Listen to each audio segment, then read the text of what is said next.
because he has been betrayed. He's upset. It releases a curse to the woman, and look what he tells the woman. He says, thy desire, watch this, shall be for thy husband, and he shall rule over thee. Wow. Look at this curse. He says, you will have desire, watch this, for your husband, and your husband shall rule over thee.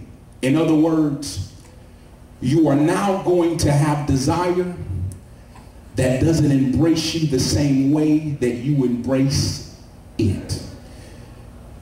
And that's something that is frustrating, for you to try to have desire for something that doesn't embrace you the same way how you want it. The same way that dreams are then broken. It is me wanting to chase something that doesn't stretch its hand toward me, causes frustration. I want a good job and I want to be committed, but every time I try to have to get the job and I have the desire, it seems as if it does not embrace me the same way that I embrace it. And that is frustration, for you to then have desire for something that doesn't embrace you in the same way. The next thing that he tells in this curse, he says, and there are several things, but I just want to deal with a couple of points. He says that in pain, watch this, shall you give birth. In pain, you are now going to be able to give birth, but the thing that you will birth, watch this, is going to hurt. We understand what it is that she was going to birth. It was children. And when you think of children, you can't help but to think a baby being an expression, watch this, of love.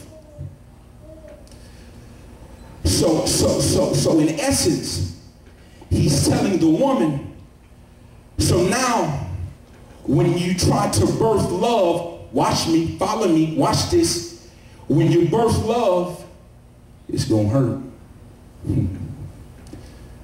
This is important to understand because to my young people that are listening, love hurts.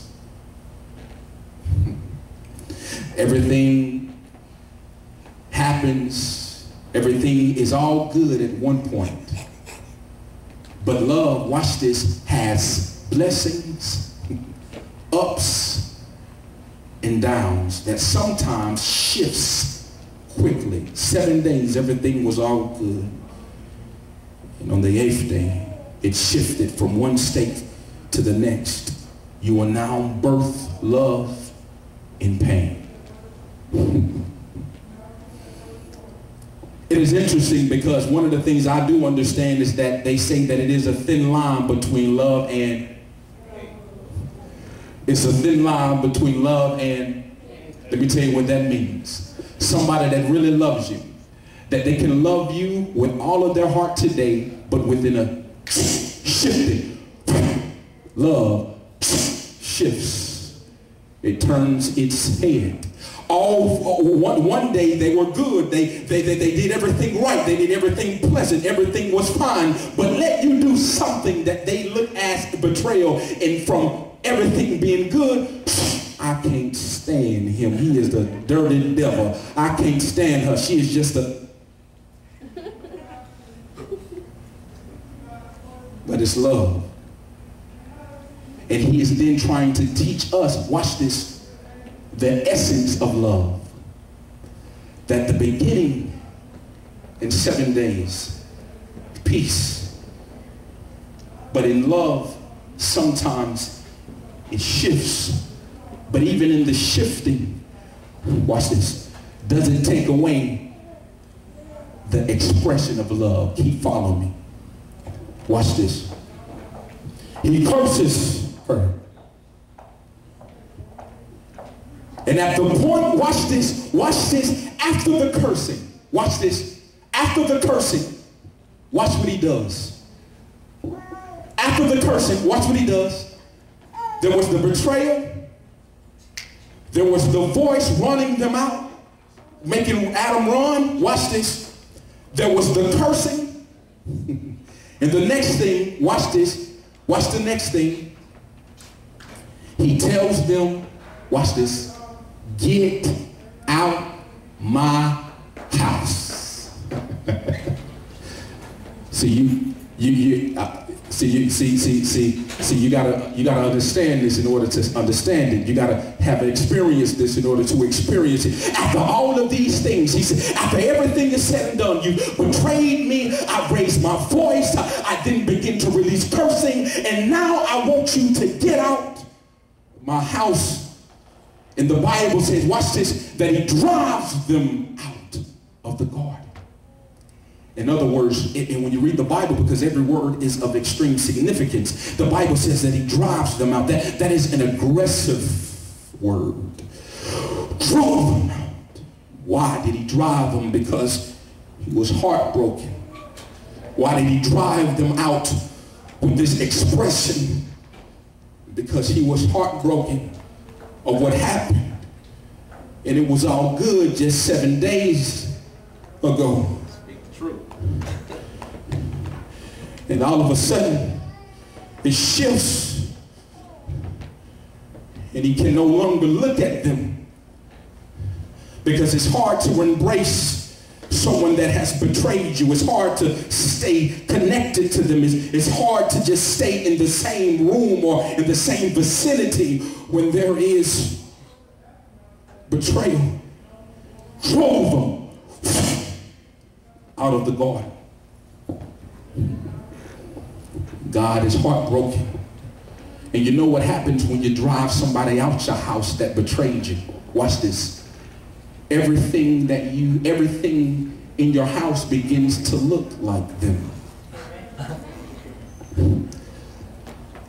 I got to get rid of that picture because it reminds me of so-and-so. I got to get rid of that sofa because I remember when she or he used to sit on that and watch.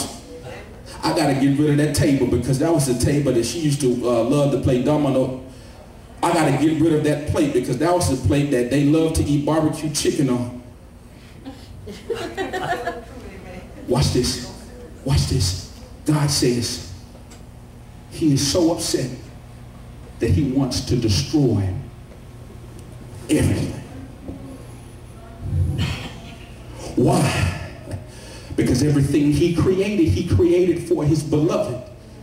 And every time he looked upon the stars and the earth and the animals and the fish, it reminded him of the one that betrayed him. He then decides to kill off everything. I don't even want your smell in my house. And at the point of wanting to kill everything because of betrayal, at the point of him getting ready to just cancel everything, at the point of his heartbreak, and at the point of him saying, I'm giving it quits and I'm throwing everything in the towel. Watch this, watch this, watch this. He finds Noah. Somebody say Noah. Noah. One man out of a multitude of people. Noah. One man out of possibly billions of people upon the earth. Noah. One man out of the great multitude of people he finds. And he sees Noah. It wasn't a lot of Noahs. It was just one. Out of the majority of things, there was only one that could stop the pain. And this is how God does in your life. Because when God operates and he moves in your life, sometimes he uses something small. He uses that little thing to restore. He uses that insignificant thing. It's because, see, a lot of times